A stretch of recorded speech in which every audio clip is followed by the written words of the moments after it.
Good morning, everybody, and this is your Euro USD setups for today. So, do like it when a plan comes together, and we are breaking structure to the upside as expected yesterday. We did bounce around a little bit before getting going, but we've eventually got going to the upside. We've in amongst the moving averages here. We do have non-farm payrolls tomorrow, which is going to impact the dollar quite severely. So I suspect you're probably going to range. So what you're seeing at the moment is top of the range, bottom of the range. So I've left the diagonal in from yesterday and the key level from yesterday, which was 110.479, and we're basically formed another key level at 110.952. Oscillators pointing to the upside. That is bullish. And then when we get to the hour, we haven't quite got to cross over the moving averages, but we did get back above the 150, sorry, the 3 hour, not the hour. We did get back above the 150 EMA here. So nothing here indicates anything. And what we did also say yesterday was that was the top of our W bottom or double bottom, which we have broken. We closed below it, we got back above it, and now we're flirting with it. So I would add just this level into this mix.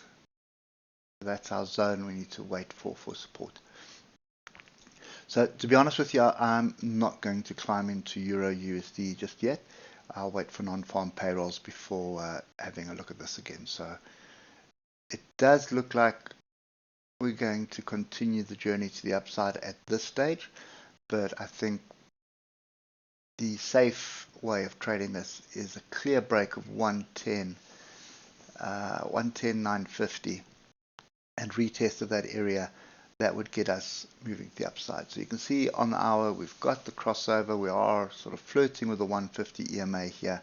We need to defend this zone. It's critical. If we can't defend the zone, then you're going to go back into the range and you'll be targeting just this better. You're going to be targeting 110.423. So that's kind of the view that I have at the moment, and you can see the move up yesterday was messy, gaps, and even a little gap right at the bottom here. So very, very messy. But if we do defend this zone, I would expect when non-farm payrolls comes out tomorrow, I'd expect more than likely a break and retest to the upside, or a solid break, wait for the retest, and then you can get going. But to be honest, I think that the safest bet is to leave us well alone at the moment. I think the index is also going to be ranging a little bit volatile. Wait for non-farm payrolls. It's a key economic indicator which people are waiting for. And it's all about how many rate cuts can we price in to our strategies. So everybody's talking about a 0.25, some talking about a 0.5 rate cut this month. But the question is, are we going to cut this month, next month, and the month after?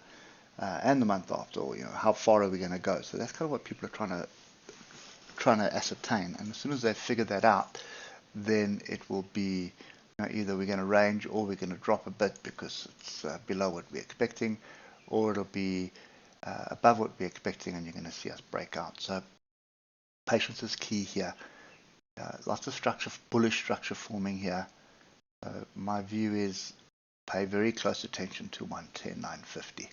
Clear break and retest of that. That gives you your signal. You should have a couple of days of upside. Anyway, I'm sitting on the sides, not doing anything until non-farm payrolls. So I suspect it's going to range like this for the next for today and half of tomorrow. Hope that helps, and we'll catch up with you tomorrow morning. Cheers for now.